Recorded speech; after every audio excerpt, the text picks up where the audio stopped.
Hello, it's me Martin from ELT Experiences, and today we're going to be looking at how to get that great job after you've finished the CELTA. Imagine you've just finished the CELTA, you've got your certificate and you're dead keen to find that great job. The good thing about getting the CELTA is it's an internationally recognized qualification. However, there's going to be a lot of jobs out there and a lot of recruiters want to fill those positions because they get commission. Obviously, recruiters don't have your interests at heart and they're just very keen to get that bonus from that school so that they can move on to the next job and fill that job. So today I thought I would share with you certain questions that you could ask either the recruiter who's trying to recruit you or the school directly. And I would always recommend, if you had a choice between a recruiter and a school, go to the school directly, especially nowadays when you can go online, go onto Google and search for a job, say English school in, and then the place that you want to go to.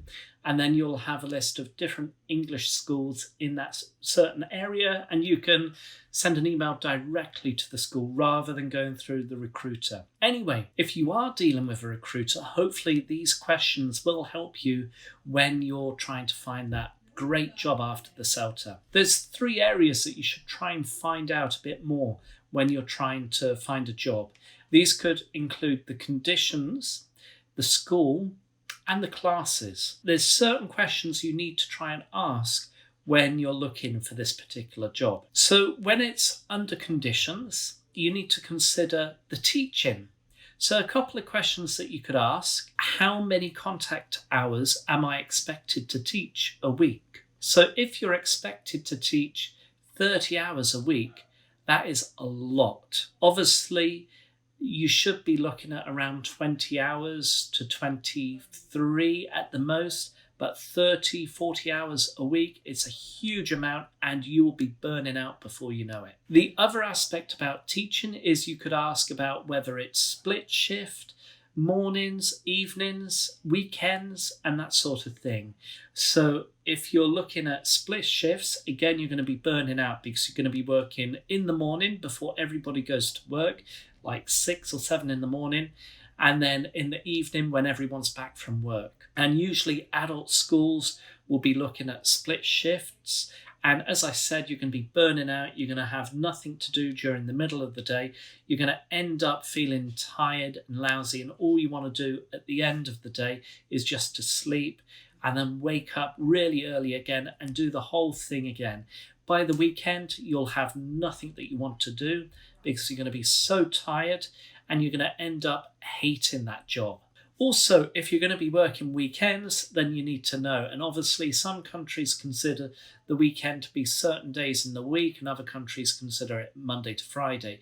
It depends on where you're going to, and certain countries have particular religious rules where a Monday or a Tuesday is a weekend or something like that. When it comes down to the salary, the obvious question is, how much is it? Yeah, what is the salary? And you need to consider how often you're paid, whether you're liable for taxes, and what taxes you're included within the salary, and whether, the salary is commensurate to the cost of living in the country. So if you're earning quite a large amount, but you're actually living in the city somewhere and you're going to be spending a lot of money on rent, you're going to be spending a lot of money on utilities and shopping, and you're not going to have any money at the end of it. So consider the cost of living and perhaps consider maybe somewhere not in the city centre, but maybe somewhere in the outskirts or the suburbs where it's a bit, a bit cheaper to live. The other thing that you need to consider about salary is income tax in your country and whether you're liable to pay income tax on the earnings that you earn abroad, and whether there's any reciprocal agreement between your country and the country that you're looking at teaching in. The other aspect about your salary is whether you're going to be paid if you're sick, or whether you have any public holidays, or how many holidays that you have during the year. The next topic about conditions is the contract. So if you're looking at signing the contract, have a look, how long is the contract for? If you complete the contract, do you get a bonus at the end of it? If you want to terminate the contract, how many months or weeks notice do you need to give to the school so that you can terminate the contract on a very easy and friendly way? When it comes down to the fourth topic of conditions, you have to consider holidays. As I've mentioned before about salary, how many days holiday should you be eligible for? Is this a legal requirement, or do you have more than just the minimum amount of holidays per year? Are holidays paid? And can you choose when you take the holiday or not? If you can't choose when you can take the holiday, then you're bound by the organisation and the school. And if the school's dictating to you when you take your holiday, then you need to consider whether it's a suitable school, because they might be quite small and they might have very few staff to cover classes when you're off. Other things to consider when it comes down to the conditions: is your flight paid for? Is your accommodation and medical insurance arranged? Do you have to pay for pension? And what about visas and work permits? Does the school support you when you have to apply for your visa? And what sort of documentation do you need when applying for this job? Certain countries require potential teachers to have their degree apostilled and notarized and then sent out to the embassy, and the embassy issues you the visa.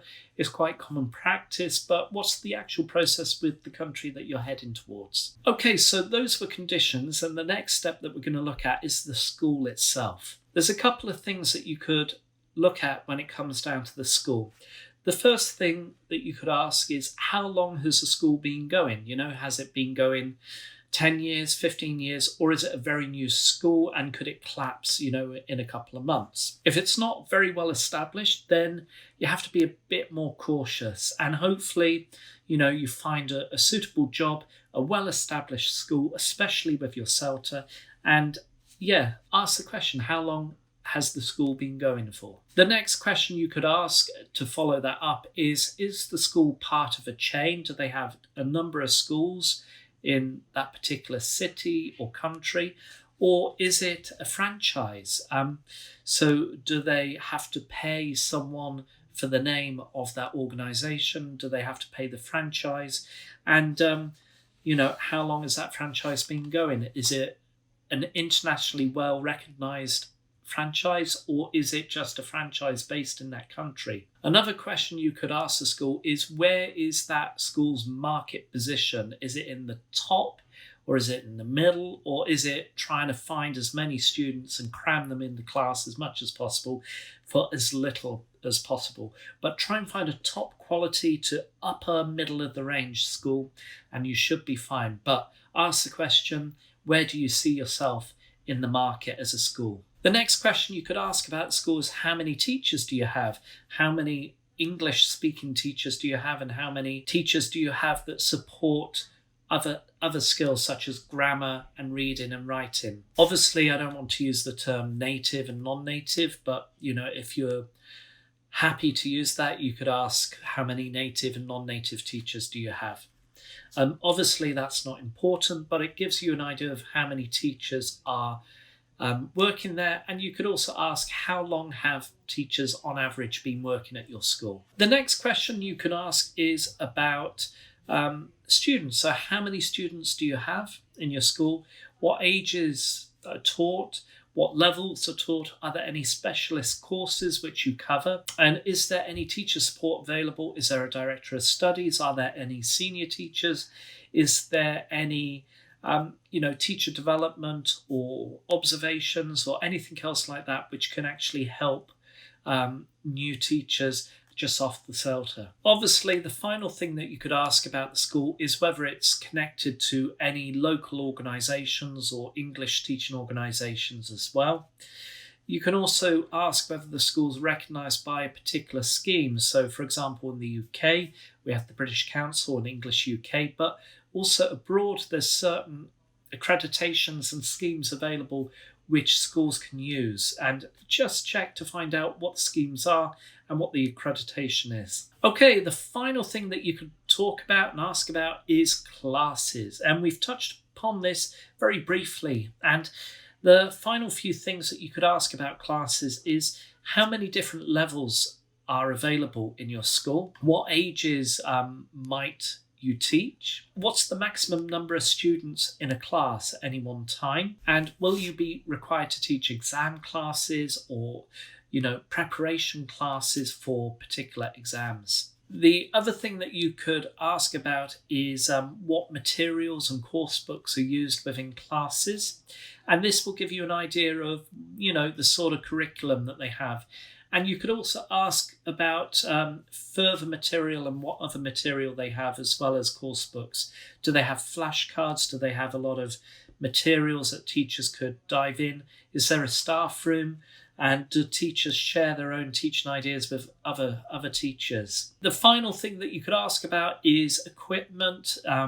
Do the classes have a computer and IWB, or are they just chalk and board? Nothing wrong with that. But have a look and see what sort of resources they have.